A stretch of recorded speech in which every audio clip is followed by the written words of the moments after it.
Hi VC, Brad Vinyl Guy here. Thought I'd do a quick update on some of the stuff I've bought recently over the internet. Thank you very much for tuning in. Been watching a lot of your videos lately, trying to leave comments while I remember, but I'm really bad at remembering to leave comments. So bear with me. Thank you for leaving comments on my video. Thanks for subscribing. So hi to old and new subscribers. So we'll get straight away started with a bit of garage. Fuzz Tones, Snake Oil. This is on Cleopatra. Came out in 2013. So what can I say about Fuzz Tones? They're a New York band that formed in 1980, led by Rudy Petrudi, who produced this album as well.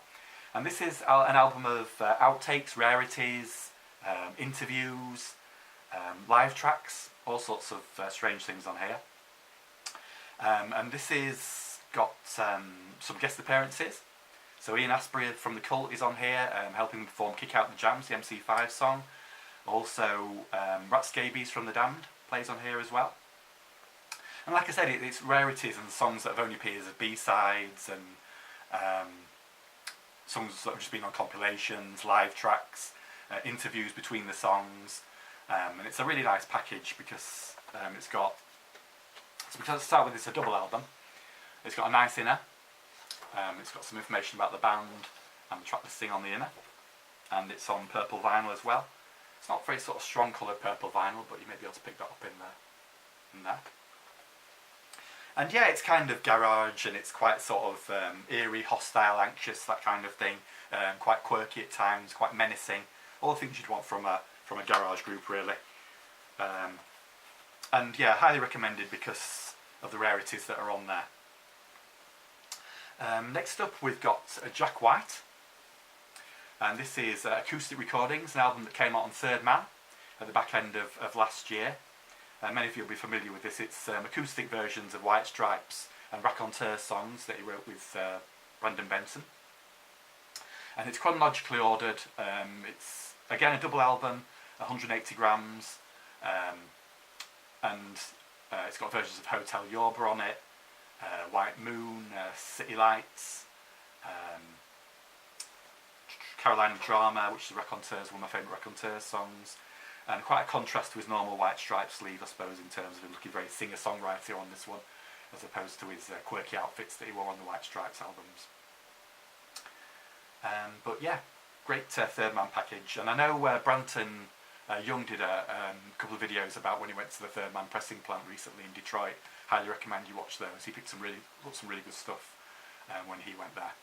So that's White Stripes cover versions on there, like I said, in an acoustic style, plus Raconteurs, Jack White Acoustic Recordings, 1998 to 2016.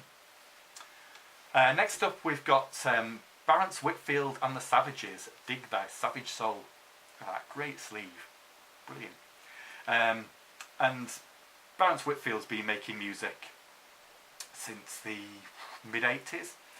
The Savages that it mentions here, he was discovered by Peter Greenfield, who was the Liars lead singer. Sorry, Peter Greenberg, Liars lead singer and guitarist. They were a garage band from the early 80s, from Boston. And he discovered Barrence Whitfield while I was working in a record store in Boston. And the Liars split up, and 4 members of the Liars went on to form the Savages. And Peter, I think he produced this album as well, if I remember rightly. And it's sort of R&B soul, sort of that screamer style, Wilson Pickett, Little Richard kind of vocals. Really powerful singer. And it's sort of guaranteed to kind of get you going and get you up and about, that kind of R&B soul kind of stuff. His debut album, like I said, was 1984, and that he kind of started off by doing rare R&B songs, and he's carried on over the years making R&B records. I think this is about his 8th or 9th, 10th album, and came out about 3 years ago on Bloodshot Records. And Headley, another fat bearded man talking about records, he did a fantastic video recently, a really long, detailed video about Bloodshot Records. I highly recommend watching that to give you more detail about that. But yeah. That's Barrence Whitfield and Savages, Dig Thy Savage Soul. Okay, next up we have The Unseen Green Obscene by Christian Bland and the Revelators. Christian Bland This is a side project. He's a Black Angels lead guitarist. It tells you handily on the hype sticker. Quite unusual for a hype sticker, I would say, to tell you that information, but there we have it. And I know people have talked about Black Angels quite a bit on the VC. It's not a band I'm overly familiar with. I know their first album, Passover, but that's the only one I know by them, really. And this is you can probably work it from the sleeve, it's psychedelic, but it's not out there kind of psychedelic, more commercial psychedelic, I would sound, but very listenable, very catchy, one that you'll probably hear the first time and like straight away. I did, at least, anyway. And some really good stuff on here. Daughters of the Sun, Syd Barrett Blues, Guns for Guitars. It comes, it's a mono record, one that you can pick up really cheap, even new on vinyl. I picked it up for £6 or £7. And he hails from Austin, Texas, and it's got sort of a bit of fuzzy guitar on it, tremolo guitar at times, echo drenched. Again, quite quirky in places. Yeah, so recommend that one. The Unseen Green Obscene by Christian Bland and the Revelators. And it comes on green vinyl. Okay. So next we have the Thermals. This one called We Disappear. This is their most recent album that came out last year, 2016. And they're like an indie rock band. They're from Portland, Oregon. They started off in 2002. Made the first album on 2003, and they're originally on Sub Pop. This one isn't on Sub Pop. And they kind of started off quite rough and ready punk, which is a style of music that I do like, but this is probably my favourite album by them, and this is more indie rock. And kind of an interesting juxtaposition between quite upbeat, positive sounding musically, but lyrically the songs about breakups on here, Holocaust. I mean, you can see from the front of the sleeve it's quite a depressing sort of scenario we've got there. But yeah, a really good album. That's the Thermals, and that's called We Disappear. Okay, so next, an album that you may be more familiar with. This is Them, the Angry Young Them. And classic of its time in terms of the design of the sleeve. No name on the front of the album, of the group, or the name of the album. As was the thing with Decca at the time. Part of the British invasion of the United States. Van Morrison, obviously, the lead singer who wrote most of the songs on here as well. But there's also songs written by Burt Burns as well, who originally wrote the Twist and Shout. And he also produced some of the songs on here. Most of the songs are produced by Tommy Scott, who was an A&R man for Decca. And also there were songs produced by Dick Rowe as well, who was the main A&R man for Decca. An album that you're probably familiar with. It's R&B, as was much of the British invasion at the time. So as is the usual, there's a John Lee Hooker song, Don't Look Back on here. Probably best known for Gloria, which was a B-side here in the UK to Baby Please Don't Go. I think it was an A-side in the United States, but it's a very different track listing from the United States, in terms of the order of the tracks at least anyway. So that's The Angry Young Them by them. Originally came out in 1965, but this is a repress from last year. Okay, next up we've got the Hitsville Housebound. Reckless Eric involved with this one. This is up there, Reckless Eric Presents. And it's called 12 O'Clock Stereo, and a really good hype sticker sort of on the front of here describing the style of music. There's all sorts of styles on each song really. It varies from song to song. There's R&B, soul, country, garage, pop, all sorts of stuff on here. Originally came out in 1995 on CD only, and this came out I think in 2012 possibly, or 2015 sorry, on Fire Records. Like I said, it didn't come out on vinyl at the time, so I was really excited when this came out, and it's taken me all this time. It's been on my want list for ages. You know, you forget about things sometimes. Finally got around to buying it. And Reckless Eric, for those who don't know, he was one of the first people on the Stiff Records label in the back end of the 70s here in the UK. Went a bit quiet in the 80s and 90s in terms of making music. Went to live in France, and then he had a sort of a failed project where it didn't really get underway when he tried to make an album, so came back and made this album. Highly critically acclaimed at the time. I know John Peel spoke very highly of it. Like I said, a lot of different styles of music on here, but a really good listen, and I highly recommend it. If you like anything by Reckless Eric, I'm sure you'll like it. It's like quirky, eccentric R&B. That's how it kind of started off, and quite rocky as well. But like I said, a mixture of all different styles on here. Hits full Housebound, 12 o'clock stereo. Next up, a more familiar artist, George Harrison, Brainwashed, an album that originally came out in 2002, and as part of George Harrison's, all of his albums are being repressed at the moment, have come out at the back end of February, and obviously there's been a box set that a couple of people have made great videos of on the VC. If you check out a couple of those if you don't know about the box set. Beautifully packaged. It's expensive, but justifiably so. Really beautiful package. And likewise with this album as well, and all the albums that have been pressed. You can pick this up for around about the £20 mark, and I think that's a good price, bearing in mind it is beautiful. Nice sleeve there, nice gatefold,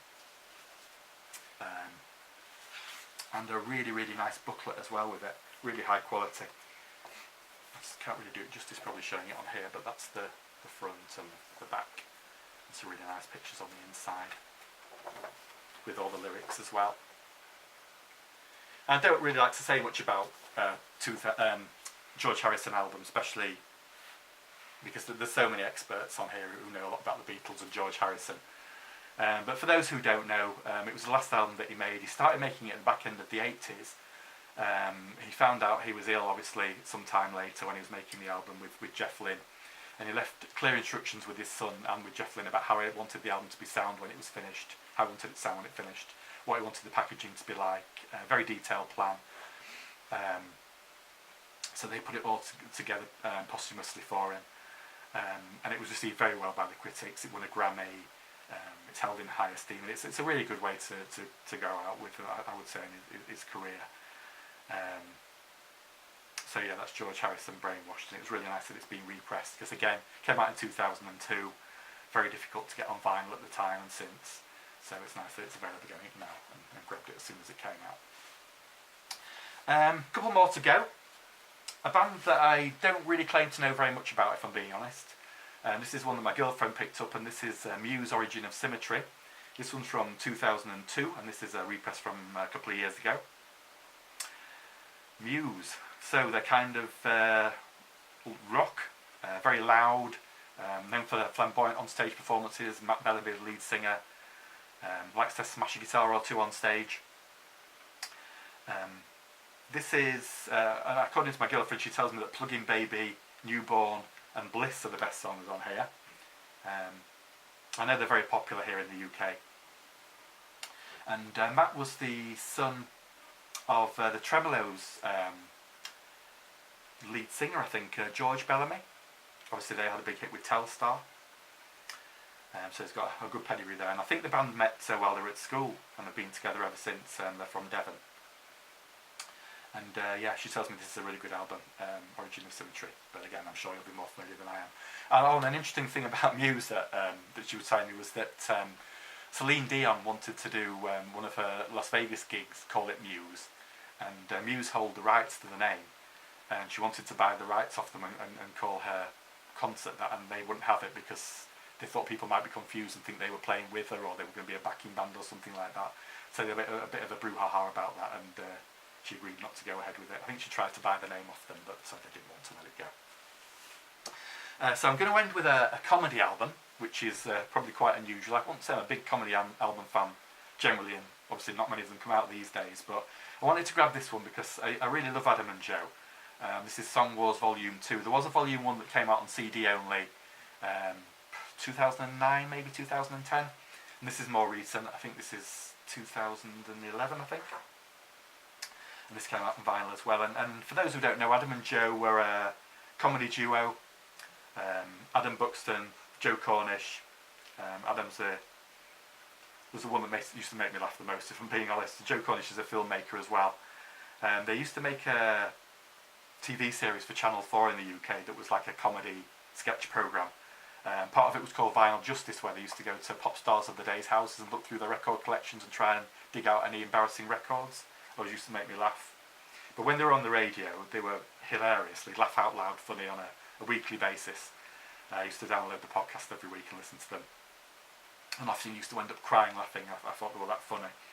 And it's basically songs that are skits, so they're films or subjects of the day, TV programmes of the day, and they would just sort of sing along tunes that they would make up on a software program called, I think it was GarageBand, because they weren't really musicians themselves. And they would pick a theme, and they would each make their own song based on that theme, and they'd get the studio owners to vote in for them. And they were often very funny, quite infantile, very British humour, I would say, so it might not appeal to everybody, but very, very funny. And I wanted to buy the record. You get a download card with it as well, and just sort of remind me of how much they used to make me laugh 7 or 8 years ago. So that's Adam and Joe's Song Wars Volume 2. So thank you very much for watching. Hope you enjoyed some of the stuff that I showed. I'll see you on the next video. Cheers. Bye.